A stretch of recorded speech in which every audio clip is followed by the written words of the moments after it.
Assalamualaikum warahmatullahi wabarakatuh. Kembali lagi bersama saya Bapak Andi Syaputra, STP MSI. Saya selaku dosen psikologi di kampus Universitas Budaya Indonesia. Baik, pada pagi yang berbahagia ini kita coba kembali pada materi yang berjudul Ruang Lingkup Kajian Psikologi. Materi pagi ini ada kaitannya dengan materi sebelumnya yang kita sudah bahas terkait dengan apa itu ilmu psikologi dan bagaimana psikologi mengkaji perilaku manusia, baik perilaku yang tampak ataupun yang tidak disadari atau tidak tampak. Nah, sekedar pengantar untuk materi pagi ini ya kita perlu ketahui bersama-sama bahwasanya kita dikenal sebagai makhluk sosial, atau dalam bahasa Latinnya itu zoon politikon. Ketika manusia berada di dalam suatu lingkungan, maka ada hal yang dibawanya, yaitu kebutuhan dan keinginannya. Kenapa seseorang ingin berada di lingkungan tersebut? Karena pasti dia sudah menilai, dia sudah mempertimbangkan bahwa lingkungan itu akan mendukung dan akan memberikan pengaruh pada diri dia dan akan membuat kebutuhan dan keinginan dia terpenuhi. Makanya dia ingin berada di lingkungan tersebut. Jadi itu adalah dasar kenapa seseorang berada dalam suatu lingkungan. Terpenuhinya kebutuhan dan keinginan dia. Kebutuhannya bagaimana? Kalau menurut aliran psikologi humanistik ada beberapa kebutuhan, bahkan sampai jenis kebutuhan status. Status sosial seseorang itu menjadi bagian dari suatu kebutuhan. Status yang dia dapatkan ketika dia berada dalam lingkungan itu akan membuat dia terpenuhinya kebutuhan dan keinginan dia. Jadi itulah sebab seseorang berada di dalam suatu lingkungan. Dia berinteraksi, dia berkomunikasi dengan orang-orang lain, dengan tetangga-tetangganya, dengan perangkat desanya, dengan perangkat kampungnya, dan sebagainya. Itu adalah untuk mencapai suatu keinginan dan kebutuhan yang dia harapkan. Nah, ketika proses interaksi itu terjadi, maka muncul perbuatan-perbuatan, muncul tingkah laku, gerak-gerik dia, dan itu akan memberikan pengaruh pada lingkungan dia, sehingga lingkungan seperti yang pernah saya sampaikan di materi sebelumnya memberikan penilaian kepada dia dengan segala perbuatan yang dia lakukan dan untuk memenuhi kebutuhan dan keinginan dia. Lalu lingkungan memberikan penilaian kepada dia. Makanya kita dalam berkehidupan sosial, punya tetangga, punya masyarakat sekitarnya, kita dituntut untuk sopan, kemudian peduli dengan sosial. Kenapa? Karena lingkungan sosial tersebut akan memberikan feedback dengan apa yang kita lakukan. Jadi kita tidak boleh menuntut banyak kepada lingkungan, tapi mengabaikan orang-orang sekitarnya.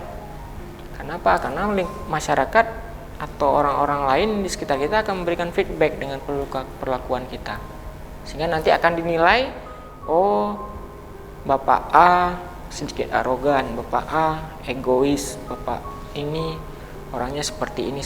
Jadi itu adalah feedback, nilai yang diberikan lingkungan pada kita karena kita berbuat untuk memenuhi kebutuhan kita. Jadi kita harus hati-hati dan kita harus menjaga lingkungan. Nah, meskipun segala perilaku yang kita tampakkan itu bergantung pada persepsi orang lain, bahkan persepsi kita juga, namun pengaruh eksternal seseorang juga begitu dominan. Ya. Banyak perilaku kita terkendala tidak jadi kita lakukan karena ada intervensi dari luar diri kita. Misalkan kita ingin buat acara yang meriah, tapi tetangga baru aja musibah, kemalangan, anaknya sakit, masuk rumah sakit dan sebagainya, kita pasti akan menunda acara kita, membuat pesta atau buat acara yang meriah, yang gembira, karena mengingat tetangga kita sedang kemalangan. Itu adalah pengaruh eksternal, jadi kita harus juga ikut merasakan kesedihan tetangga kita kalau kita ingin hidup dalam lingkungan sosial. Kemudian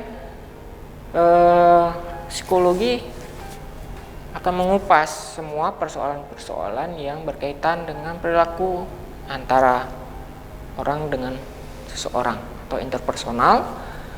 Jadi tidak hanya intrapersonal, tapi interpersonal, kemudian antara seseorang dengan kelompok, antara kelompok dengan kelompok, antara kelompok dengan masyarakat, antara masyarakat dengan masyarakat yang lain. Jadi begitu luas kajian dan begitu luas cakupan ilmu psikologi selama manusia itu ada, selama manusia itu berada di lingkungan dimanapun dia berinteraksi. Next. Nah, seperti saya katakan tadi, dikarenakan manusia sebagai makhluk sosial, pasti akan banyak pengaruh-pengaruh yang dia dapatkan yang juga mempengaruhi orang lain dari perilaku yang dia munculkan. Dan selaku makhluk sosial, ya dia juga membutuhkan bantuan orang lain. Jadi ada ketergantungan ya untuk mendapatkan bantuan, untuk mendapatkan perhatian ataupun sosial dari lingkungan dia, pasti dia harus berinteraksi, berkomunikasi dengan orang-orang yang ada di dalam kelompok tersebut. Banyak sekarang suatu masyarakat sering mengucilkan, sering terjadi kesenjangan sosial di dalam masyarakat. Itu karena kan ada komunikasi, ada interaksi yang tidak terjalin dengan baik, sehingga tidak saling merasa ketergantungan. Ada yang diasingkan dan sebagainya. Nah, seseorang yang berada di dalam satu lingkungan, dia akan menilai lingkungan itu adalah yang terbaik, yang akan menilai lingkungan itu menjadi baik kalau kebutuhan dari orang tersebut terpenuhi.